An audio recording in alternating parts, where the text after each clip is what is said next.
మనం ఈరోజు జూలై మాసంలో గ్రహస్థితి ఏ విధంగా ఉంది, దాని మూలంగా ఎవరెవరికి ఎటువంటి ఫలితాలు జరగనున్నాయి అనేటువంటి విషయం చెప్తుంది. నేనైనప్పటికీ కూడా చెప్పిస్తుంది సాక్షాత్ లలితామ్మవారిగా భావిస్తూ ముందుగా అసలు గోచారం ఎలా ఉంది అని చూసుకున్నట్లయితే మీనరాశిలో శని, వృషభంలో స్వక్షేత్రంలో శుక్రుడు, మిథునంలో గురువు యొక్క సంచారం జరుగుతుంది. ఆ యొక్క శుక్రుడు 26వ తేదీ వరకు అక్కడ ఉంటాడు. 27వ తేదీ నుంచి గురువుతో శుక్రుడు కలుస్తాడు. అదేవిధంగా మనకి కర్కాటకంలో బుధుడు ఉన్నాడు. మరియు అదేవిధంగా సింహరాశిలో కుజుడు కేతువు యొక్క సంచారం జరుగుతుంది. కుంభంలో రాహు. ఇక చంద్రుడు ప్రతి 2.5 రోజులకు ఒక్కో రాశి మారుతూ ఉంటాడు. అయితే ఈ యొక్క విషయాల వల్ల, అంటే ఈ గ్రహస్థితి వలన ఎటువంటి స్థితిగతులు ఉంటాయి, అలాగే ఏ పరిహార మార్గం చేసుకోవడం ద్వారా దాని నుంచి బయటపడతాం అనేటువంటి విషయాలు మనం ఒక్కొక్క లగ్నరీత్యా తెలుసుకుందాం. లగ్నం తెలియని వారు రాశి నుంచి చూసుకోండి. మేషలగ్నము, మేషరాశి.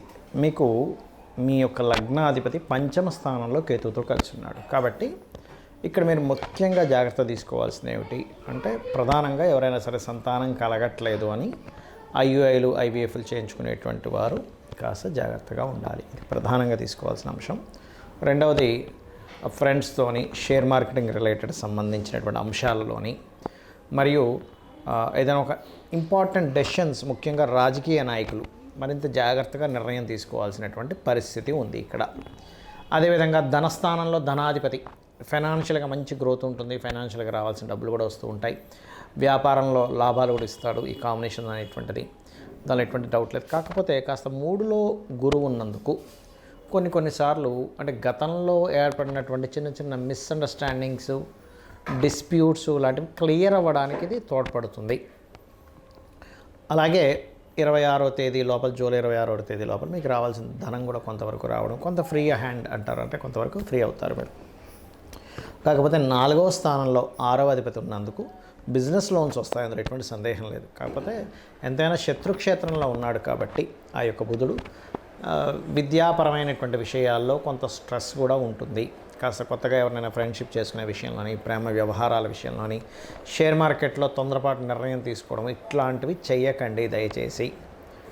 అలాగే మరొక విషయం ఏంటంటే, ఈ సప్తమ ద్వితీయాధిపతి అంటే 7వ అధిపతి, 2వ అధిపతి ఎవరైతే ఉన్నారో ఈ 7, 2 అధిపతులు ప్రధానంగా ఈ శుక్రుడు అయినందుకు ఇక్కడ ఏంటంటే 7 and 2 లార్డ్స్ అవి 2లో ఉన్నందుకు మీ యొక్క జీవిత భాగస్వామికి కూడా ఏదైతే తను కావచ్చు, అతను కావచ్చు, ఫైనాన్స్ కోసమో లేకపోతే పలానా కొన్ని ఇన్సూరెన్సెస్ మూలంగా ధన సంబంధించిన విషయాల్లోని కలిసి రావడానికి చాలా అనుకూలంగా ఉంది చెప్పుకోవాలంటే. ఇక మీరు నిత్యము చేయవలసిన దేవతారాధన కానివ్వండి, ఉద్యోగ సంబంధించినటువంటి విషయాల్లో కానివ్వండి చూసుకున్నట్లయితే ఇక్కడ ఉద్యోగ వ్యవహారాలకు సంబంధించిన విషయంలో కొంత తొందరపాటు నిర్ణయాలు పనికిరావు అనేటువంటిది చూపిస్తుంది. బికాజ్ ఆఫ్ ఇక్కడ మీకు చూసుకున్నట్లయితే దశమాధిపతి లాభంలో ఉన్నాడు, మంచిది, అందులో ఎటువంటి సందేహం లేదు. కానీ ఆ లాభంలో ఉన్నటువంటి దశమాధిపతి ఇక్కడ శుక్రుని చూస్తున్నందుకు కొంతవరకు హైప్ కూడా ఇస్తాడు ఉద్యోగంలో. కానీ కొన్నిసార్లు ఈ 12వ స్థానంలో ఎంతైనా ఏలినాడ్సిన అయినందుకు కొంత వ్యాపారాల విషయంలో, ప్రధానంగా వ్యాపారం విషయంలో కొన్ని తొందరపాటు నిర్ణయాలు తీసుకునేటువంటి ఛాన్సెస్ కనిపిస్తుంది. ఉద్యోగం విషయంలో పెద్ద ఇబ్బంది ఏమి ఉండదు, కానీ వ్యాపారం చేసే విషయంలో ఎవరో ఏదో బాగా లాభాలు వస్తాయని అందులో డబ్బులు పెట్టేసి అక్కడ స్ట్రక్ అవ్వడం అనేటువంటిది ఉంది. కాబట్టి ఎప్పుడైనా ఏలినాడ్సిన 12వ స్థానంలో సంచారం జరిగేటప్పుడు ఇన్వెస్ట్మెంట్స్ విషయంలో కాస్త జాగ్రత్తగా ఉన్నట్లయితే అన్ని విధాలా బాగుంటుంది. నవగ్రహాల్లో కుజకేతు గ్రహాల దగ్గర దీపారాధన చేయండి. సూర్య భగవాను చూస్తూ సూర్యుడికి అర్ఘ్యం వదులుతూ సుబ్రహ్మణ్యేశ్వర స్వామిని, గణపతిని ఆరాధన చేయండి. గోవులకి క్యారెట్స్ మరియు గ్రాసము తినిపించండి. అన్ని విధాలా మీకు బాగుంటుంది. నన్ను చాలామంది అడుగుతున్నటువంటి కొన్ని ప్రశ్నలకి ఇప్పుడు ఈ వీడియోలో నేను మీకు చెప్తాను. చాలామంది ఏంటంటే నన్ను అడుగుతున్నటువంటిది, అసలు ఒక జన్మజాతకం తీసుకున్నప్పుడు అందులో అస్సలు మహాదశ కానివ్వండి, యోగాలు కానివ్వండి సరిగ్గా లేక చాలా దారుణమైనటువంటి స్థితిలో ఉన్నప్పుడు కూడా మనం బయటపడవచ్చా అన్నది చాలామంది అడిగారు. నేను ఒకటే గుర్తుపెట్టుకోండి, మొట్టమొదటిగా మనం అర్థం చేసుకోవాల్సింది ఏంటంటే, గ్రహాలు మిమ్మల్ని దారుణమైన స్థితిలోకి తీసుకెళ్ళట్లే. మీ యొక్క పూర్వజన్మ కర్మే మిమ్మల్ని ఈ దారుణమైన స్థితిలోకి తీసుకొచ్చింది. అది బ్యాడ్ కర్మ అయితేనేమో ఒక రకంగా ఫైనాన్షియల్గా, హెల్త్ పరంగా ఆ, అపకీర్తి పరంగా అన్ని విధాలా ఇబ్బంది పడతాం. గుడ్ కర్మ ఉంటే అదే పరంగా మనిషి ఒక స్టేజ్కి వెళ్తాడు. అయితే మనం ఇక్కడ అర్థం చేసుకోవాల్సింది ఏంటంటే కర్మ మనల్ని ఆ స్టేజ్కి తీసుకెళ్తుంది. కానీ ఆ కర్మ ప్రదాత అయినటువంటి ఆ యొక్క అమ్మవారు కానివ్వండి, స్వామివారు కానివ్వండి, పరమేశ్వరుడు అనుకోండి, మీరు పూజించేటువంటి ఏ దేవతా స్వరూపమైనా కానీ, అది విష్ణువు, శివుడు, రుద్రుడు ఎవరైనా కానీ, వాళ్ళ చేతిలో వాళ్ళ యొక్క కనుసైకల్లో ఈ విశ్వం మొత్తం తిరుగుతూ ఉంటుంది, గుర్తుపెట్టుకోండి. అయితే మీరు ఎటువంటి గ్రహస్థితిలో జన్మించినా ఒకటి నిత్యము గనక దేవతారాధన చేయడము, జస్ట్ మీకు ఏ మహాదశ ఏ అంతర్దశ నడుస్తుందో దానికి సంబంధించిన దానం కనుక ఇవ్వగలిగితే ఇంకొకటి ఇంకేం పెట్టుకోకండి. నేను భగవంతుడిని పట్టుకున్నాను, నాకు ఖచ్చితంగా మంచి జరుగుతుంది అనేటువంటి భావనలో ఉంటే 100% సెట్ అవుతుంది.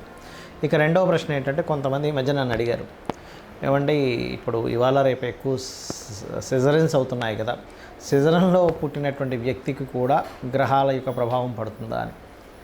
ఒకటే గుర్తుపెట్టుకోండి, మనకి పూర్వజన్మ కర్మ వల్ల గ్రహ ప్రభావం అనేది మన మీద ఉంటుంది. ఇప్పుడు సిజరన్లో పుట్టినంత మాత్రం ఆ వ్యక్తి జ్వరం లేకుండా లేదు, ఆ వ్యక్తికి అంటే C-సెక్షన్ చేసి బయటికి తీస్తారు న్యాచురల్గా కాకుండా. అదేవిధంగా ఆ వ్యక్తికి ఏ ఇబ్బందులు రాకుండా ఉండట్లేదు. ఎందుకంటే మంచి కర్మ లేదా మనం ఒక బ్యాడ్ కర్మ చేసామా, మంచి కర్మలు చేసుకున్నామా అనేది పూర్వజన్మ దీన్ని బట్టి ఉంటుంది.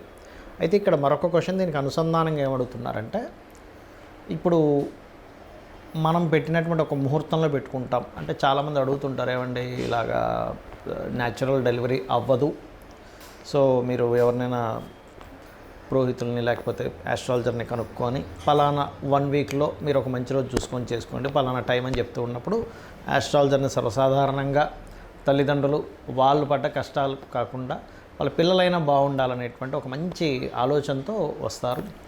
తద్వారా పలానా రోజు చేసుకోండి బాగుందని చెప్పడం జరుగుతుంది. అయితే ఇక్కడ ఏంటంటే క్వశ్చన్ ఏంటంటే, చాలామంది మరి అలాగ మనం ముహూర్తం పెట్టినప్పుడు ఆ వ్యక్తికి అన్ని కర్మలు పోతాయా ఒక మంచి ముహూర్తంలో పుట్టినప్పుడు అంటే, ఒకటే చెప్తాను మీకు, మనం పెట్టడం కాదు అసలు అక్కడ ముహూర్తం. ఆ జీవుడు అక్కడ పుట్టాలని రాసి పెట్టుంటే ఈ యొక్క ఆస్ట్రాలజర్కి కావచ్చు లేదా పంతులు గారికి ఎవరికైనా మన టెంపుల్స్లో ఉండే పురోహితులు ఎవరైనా పలానా రోజు చేసుకోండి అని చెప్పినప్పుడు వాళ్ళ ఆ జాతకుడు మంచి పుణ్యకర్మలు చేసుకుని ఉంటే ఖచ్చితంగా ఆ టైంకి పుట్టేస్తాడు వీళ్ళు పెట్టిన ముహూర్తానికి. లేదనుకోండి, నేను చాలా కేసెస్ చూసింది ఏంటంటే, మంచి ముహూర్తం పెట్టినా కూడా జీవుడికి ఆ టైంలో పుట్టే యోగం లేదు. అంటే ఆ జీవుడు పలానా కర్మలు అనుభవించడానికి ఒక పర్పస్ కోసం పుడతారు. ప్రతి ఒక్కరు కూడా ఖచ్చితమైన ఒక పర్పస్ ఉంటుంది. ప్రతి జీవి ఒక పర్పస్ కోసం పుడుతుంది. ఆ పర్పస్ కోసం పుట్టేటప్పుడు ఏ సమయంలో పుట్టాలో ముందే డిసైడ్ అయి ఉంటుంది. మనము పలానా ఉదాహరణకి ఇప్పుడు ఇది జూన్ మాసం నడుస్తుంది అనుకుందాం, జూలై 10వ తేదీయో పెట్టాం, కానీ వాళ్ళు జూలై 9వ తేదీ తల్లికి కాస్త పెయిన్స్ స్టార్ట్ అయిపోయి ఇమీడియట్లీ హాస్పిటల్లో తీసుకెళ్ళి జాయిన్ చేసేసి డెలివరీ చేసేస్తారు, ఆపరేషన్ చేసేస్తారు. ఎందుకంటే పెయిన్స్తో ఉన్నప్పుడు 10వ తేదీ దాకా ఆగరగా 9వ తేదీ వస్తాయి.